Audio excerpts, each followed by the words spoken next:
Okay. சரி, இது ஒரு இன்ட்ரெஸ்டிங்கான விட்னஸ். கேட்கும்போது ஆண்டவர் எனக்கே இதை பற்றி மக்களுக்கு சொல்லணும் அப்படின்னு சொல்லி ஆசித்த ஒரு விஷயமா இருக்குது. பிரதர், சிஸ்டர், உங்களை பற்றி அறிமுகப்படுத்திக்கோங்க. எந்த ஊர்லேருந்து வரீங்க அப்படிங்கிறத, உங்கள் பேரும் உங்கள் ஊரையும் சொல்லுங்கள். என்னோட பேர் வந்து நேபுகாத் நேச்சர். என்னோட மனைவி பேர் சங்கீதா. அங்கே தேனி பெரியகுளத்துலேருந்து வர்றோம். ஓகே. இப்போ என்ன ஊழியம் நீங்கள் செய்து கொண்டு இருக்கிறீங்க? அங்கே கிராம ஊழியம் பண்ணிட்டு இருக்கிறோம். அது மட்டும் இல்லாமல் ஊடகத்திலையும் நாங்கள் ஊழியம் பண்ணிட்டு இருக்கோம். ஓகே. இவங்க பைபிள் ஒர்க்கராக கிராமங்களுக்கு அங்கங்கே போய் ஜெபம் பண்ணுவதிலும் வேத பாடம் கொடுப்பதிலும் இருப்பாங்க. ப்ளஸ் ஊடக ஊழியமும் பண்ணுறாங்க. ஊடக ஊழியம்னா என்ன மாதிரி செய்கிறீங்க? என்ன பேர் வச்சுருக்கிறீங்க அதுக்கு? நாங்கள் வந்து ஊடக ஊழியத்தில் வந்து ரைசிங் ட்ரூத்னு பேர் வச்சிருக்கிறோம். இது ஏன் வச்சோம் அப்படின்னா, மறைக்கப்பட்ட, அதாவது வேதத்திலிருந்து மறைக்கப்பட்ட செய்திகள் வந்து அநேகமாக இருக்குது. அதை வந்து நாங்கள் தெரியப்படுத்துகிறோம். ஓகே, சந்தோஷம். ரைசிங் ட்ரூத் அப்படின்னு ஒரு யூடியூப் சேனல் இருக்குது. நீங்கள் என்ன பண்ணலாம், தேடி என்ன பண்ணலாம், படிக்கலாம். இந்த ஊழியம் தொடங்குவதற்கு முன்பதாக ஆண்டவரை உங்கள் வாழ்வில் சந்தித்த நிகழ்வு என்ன, உங்களுடைய சாட்சி என்ன, இங்கே எங்களுக்கு பகிர்ந்து கொள்ளணும். நான் வந்து ஊழியம் பண்ணிட்டு இருந்தோம், ஃபேமிலியாக நாங்கள் ஊழியம் பண்ணிட்டு இருந்தோம். நல்லா சிறப்பாக தான் போயிட்டு இருந்துச்சு. ஆண்டவர் அநேக காரியங்களை வந்து எனக்கு ஆசீர்வதிச்சாரு. ஆனாலும் நான் ஆண்டவரை வந்து ரொம்ப நெருங்கினது, நான் அணுகுனது எப்போ அப்படின்னா, என்னோட விபத்துக்கு அப்புறம் தான் நான் வந்து ஆண்டவரை ரொம்ப அணுகிறேன். ஓகே. விபத்து, ஒருவேளை நானும் ஒரு சில விபத்தெல்லாம் இது பண்ணியிருக்கேன். அந்த விபத்தெல்லாம் பார்த்தீங்கன்னா ரொம்ப சின்ன சின்ன விபத்து தான். பெட்ரோல் பங்குக்கு உள்ளக்க பெட்ரோல் போடும்போது வண்டியில் ஸ்கிட் ஆகி விழுந்திருக்கிறேன். நான் அவெல்லாம் விழுந்திருக்கிறேன். உங்கள் விபத்து எப்படிப்பட்டதாக இருந்துச்சு? என்னோட விபத்து பார்த்தீங்க அப்படின்னா ஒரு கோரமான விபத்து. அது சொன்னாலே எனக்கு வந்து என்ன ஒன்றா கண்கள்ல இருந்து கண்ணீர் வரும். 3வது மாடியிலிருந்து நான் என்ன செஞ்சேன், தவறி விழுந்தேன். விழுகும்போது பார்த்தீங்க அப்படின்னா நான் இப்படியே தான் படுத்த நிலைமையிலே தான் விழுந்தேன். எனக்கு ஸ்பைனல் கார்டு வந்து அவுட் ஆயிடுச்சுன்னு சொல்லிட்டாங்க. கால் வந்து உடஞ்சிருச்சுன்னு சொல்லிட்டாங்க. ஒரு கால், இந்த கை உடஞ்சிருச்சு. இந்த கையும் 2 கையுமே எனக்கு உடஞ்சிருச்சு. இந்த மார்பு எலும்புல வந்து பார்த்தீங்கன்னா 3 எலும்பு உடஞ்சிருச்சு அப்படின்னு சொல்லிட்டாங்க. ரத்தமெல்லாம் என்ன செய்யலை அப்படின்னா வெளியே வரல. அப்போ ரத்தமெல்லாம் உறைஞ்சு போயிடுச்சு. நான் வந்து சுயநினைவு அற்று நான் இருக்கிறேன். மருத்துவமனைக்கு தூக்கிட்டு போனாங்க. இப்போ டாக்டர்ஸ்லாம் பார்த்துட்டு இவர், ஏன்னா பிளட்டோ மற்றபடி எதுவுமே என்ன செய்ய முடியாது, ஏன்னா ஏற்றுனா வந்து வேற விளைவை சந்திக்கும் அப்படின்னு சொல்லிட்டு அவங்க பயந்து 4 நாள் கழிச்சு தான் அவங்களுக்கு நான் ட்ரீட்மெண்ட்டை பண்ணணும் அப்படின்ற ஒரு முடிவில் இருந்தாங்க. அப்போ நான் விழுந்த இதில் பார்த்தோம் அப்படின்னா அந்த நுரையீரல் வந்து ரொம்ப சுருங்கி, நான் வந்து இப்போவா இல்லை அப்போவா அப்படின்ற மாதிரி ஒரு நிலைமையில இருந்தேன். நான் வந்து விழுந்தது எனக்கு தெரியும். ஆனால் நான் எப்போ எழுந்தேன் அப்படின்னா மருத்துவமனையில் தான் நான் எழுந்து பார்த்தேன். இது பார்த்தீங்க அப்படின்னா ஒரு பெரிய அதிசயம், அற்புதம் அப்படின்னா, மருத்துவரால் கைவிடப்பட்ட நான், மருத்துவர் சொன்னாங்க 4 நாள் கழிச்சு தான் ஆரம்பிக்க முடியும் அப்படின்னு. என்னுடைய திருச்சபையிலும் சரி, அநேக விசுவாசிகளும் சரி, இன்னும் இந்த மாதவன் பிறரும் சரி, அநேகர் வந்து என்ன செஞ்சாங்க, எனக்காக ஜெபம் பண்ணாங்க. நிச்சயமாக மறாவது நாளே எனக்கு என்ன செஞ்சாங்க, ஆலோசனை எடுத்து எனக்கு வந்து ட்ரீட்மெண்ட் பண்ண ஆரம்பித்தாங்க. ட்ரீட்மெண்ட் பண்ணதுக்கப்புறம் அவங்க ஒரே ஒரு வார்த்தை சொன்னாங்க. டாக்டர் என்ன சொன்னாங்க அப்படின்னா, நீங்கள் எழுந்து நடப்பதற்கு கிட்டத்தட்ட ஒரு 2 வருஷம் ஆகும் அப்படின்னு சொன்னாங்க. எழுந்து நடப்பதற்கு. ஏன் அப்படின்னா அந்த கோரமான ஒரு நிலைமையில நான் இருந்தேன்.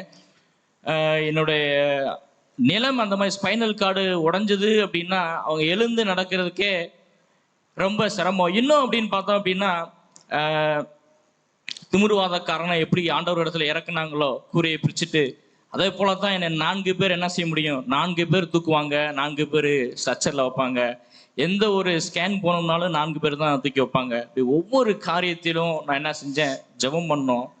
இன்னும் அதிகமாக நம்ம பார்த்தோம் அப்படின்னா, நேபுகாத் நேச்சர் என்னுடைய பெயர் எங்கள் அப்பா வச்சாரு. அந்த நேபுகாத் நேச்சர் ஆண்டவரை மறந்து 7 வருஷம் என்ன செஞ்சாரு, இருந்தார். அதே போல ஆண்டவர் என்னையும் என்ன செய்தாரு, இந்த ஒரு விபத்தின் மூலமாக அவருடைய அன்பை இன்னும் அதிகமாக நேசிக்கத்தக்கதாக தேவன் இந்த ஒரு விபத்தை எனக்கு கொடுத்திருப்பார்.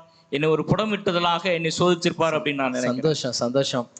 எத்தனை வருஷத்துக்கு முன்னாடி இந்த நிகழ்வு நடந்துச்சு? எந்த வருஷம் நடந்துச்சு இந்த நிகழ்வு?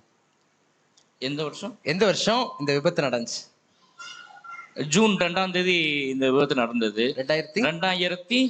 2022.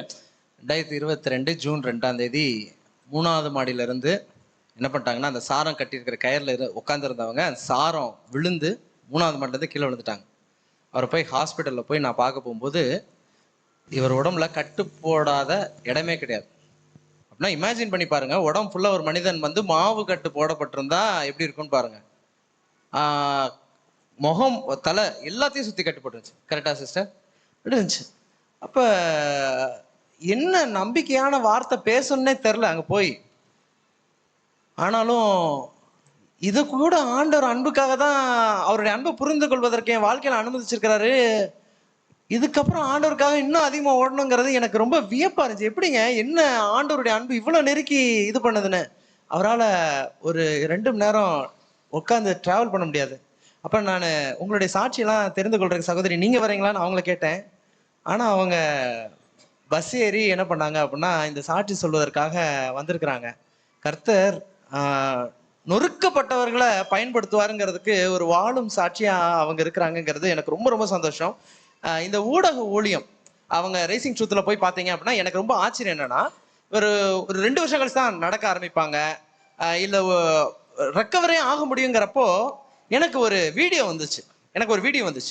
அந்த வீடியோ வந்து பார்த்தீங்க அப்படின்னா கடைசி கால சம்பவங்களை பற்றினா ரொம்ப வீடியோ என்ன பண்ணுச்சு வந்துச்சு.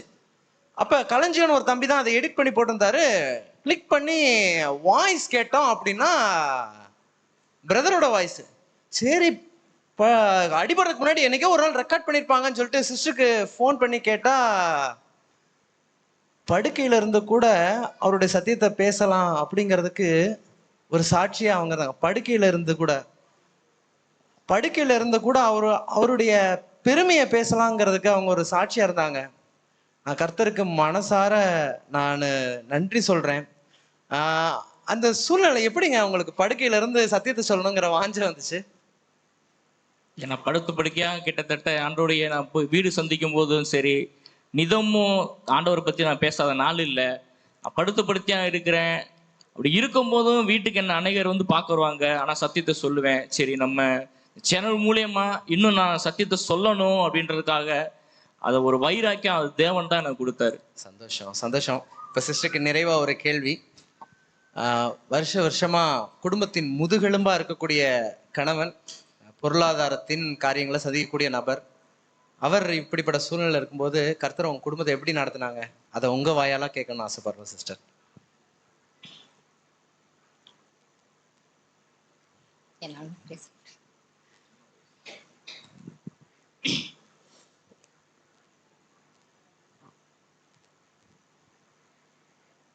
யோபோட சாட்சி தான் உங்களுக்கு.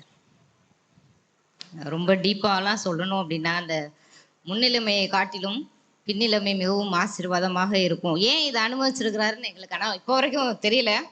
இருந்தாலும் ஒரு சில சமயங்கள் விட்டு விலகும் போது ரொம்ப இழுத்து அணைச்சி பிடிச்சிக்கிறாரு அப்படின்ற ஒரு விசுவாசம் தான் எங்களுக்கு இருந்துச்சு. ஃபோன் வந்த உடனே நான் யாருக்குமே இன்ஃபார்ம் பண்ணலங்க பிரதர். இதுதான் என்னோட விட்னஸ். பெரிய விட்னஸ் என்ன அப்படின்னா, அந்த அரைக்கதவை பூட்டி அவர்கிட்ட கேட்குற ஒரு அனுபவத்தை நான் பெற்றுக்கொண்டேன். சந்தோஷம். மெசேஜ் வந்துச்சு, இவர் விழுந்துட்டாருன்னு ஹாஸ்பிட்டல்லேருந்து மெசேஜ் வரும்போது ஃபஸ்ட்டு அவர் அப்பாவை தான் கூப்பிட்டேன். அரைக்கதவை பூட்டி, ஆண்டவரே, அப்போ கூட நான் ஸ்கிரிப்ட் எழுதி வச்சுருந்தேன். இவர் ஒர்க்குக்கு போயிட்டு வந்து அதை பேசணும்னு வச்சுருந்தது. மெசேஜ் இப்படி வந்தோடனே, ஆண்டவரே, உங்கள் ஊழியத்தை செய்யும் போது உண்மையிலே இவ்வளோ தூரம் நீங்கள் எங்களை புடமிடுறீங்க, அதை நான் விசுவாசிக்கிறேன். ஆனால் நான் எழுதி வச்ச ஸ்கிரிப்டை அவர் வந்து மறுபடியும் இந்த வீட்டுக்குள்ளே சொல்லணும் அப்படின்னு சொல்லி தான் நான் ப்ரேயர் பண்ணேன். வேறு யார்கிட்டையுமே சொல்லலை. ஹாஸ்பிட்டல் போகிற வரைக்கும் கூட நான் சொல்லலை யார்கிட்டையுமே. ஆனால் ஆண்டவர் எப்படி அவர் வெளியில் போனாரோ அந்த மெசேஜை மறுபடியும் சொல்லி மறுபடியும் இந்த சேனலில் அதை போடணும்னு நான் ப்ரேயர் பண்ணேனோ, அது கண்டிப்பாக ஆண்டவர் எனக்கு செஞ்சார். ரொம்ப சந்தோஷம். உங்களுடைய பிள்ளைங்க, உங்களுக்கு எத்தனை பிள்ளைங்க? அவங்கள பற்றி சொல்லுங்க. ஒரு பையன், ஒரு பொண்ணு. ஓகே, என்ன படிக்கிறாங்க? பாப்பா 7th ஸ்டாண்டர்டு, 13 ஏஜ். தம்பி 8 வயசு ஆகுது, 2nd ஸ்டாண்டர்ட் படிக்கிறான். ஓகே, எங்கே படிக்கிறாரு தம்பி? 7th ஸ்கூலில். Okay sister, okay. ரொம்ப சந்தோஷம். உங்களுடைய சாட்சிகள் எல்லாம் கேட்டோம். ஒரு கணவன் இல்லாமல் ஆண்டவர் அந்த பெண்ணை ஆசீர்வச்சிருக்கிறாங்க. அவங்க வீட்டின் தேவைகளை சந்திச்சிருக்கிறாங்க. பிள்ளைங்க படிக்கிறாங்க, படிப்பின் தேவைகளை சந்திச்சிருக்கிறாங்க. கடவுள் அவரை நம்புறவங்களை கைவிட மாட்டாங்கங்கிறத நம்ம முன்னாடி ஒரு சாட்சியை ஆண்டவர் என்ன பண்ணியிருக்கிறாங்கன்னா நிறுத்தியிருக்கிறாங்க. அதுக்காக நன்றி. இங்கே இருக்கவங்க ரைசிங் ட்ரூத்ங்கிற சேனலில் போய் பார்த்தீங்கன்னா இவருடைய பிரதருடைய வீடியோஸ் பார்க்கலாம். அதை தாண்டி அவர்களுடைய சாட்சி இன்னும் அதிகமாக இருக்கு. நேரம் பார்த்தார் அதை பேசணும்னா அவர்களை பற்றி தெரிந்து கொள்ள நேரம் டைம் ஸ்பெண்ட் பண்ணுங்க. இப்படிப்பட்ட சாட்சிகள்லாம் என்ன பண்ணுங்க, கேளுங்க. அது நம்மளை உயிர்ப்பிக்கும் அப்படின்னு நான் நம்புறேன். ஒரு உயிரற்ற காகிதம் ஜோனத்தனை உயிர்ப்பித்தது அப்படின்னா உயிருள்ள சாட்சி எத்தனை பேரை உயிர்ப்பிக்க போகுது இல்லைங்களா? ஆண்டவர் நிச்சயமா உயிர்ப்பிப்பார். தேங்க்யூ ஸோ மச் சிஸ்டர், நீங்க வந்தது உங்களுடைய பிரயாசம் எல்லாத்துக்காகவும் நான் கர்த்தரை ஸ்தோத்திரிக்கிறேன். Thank you so much sister. Thank you.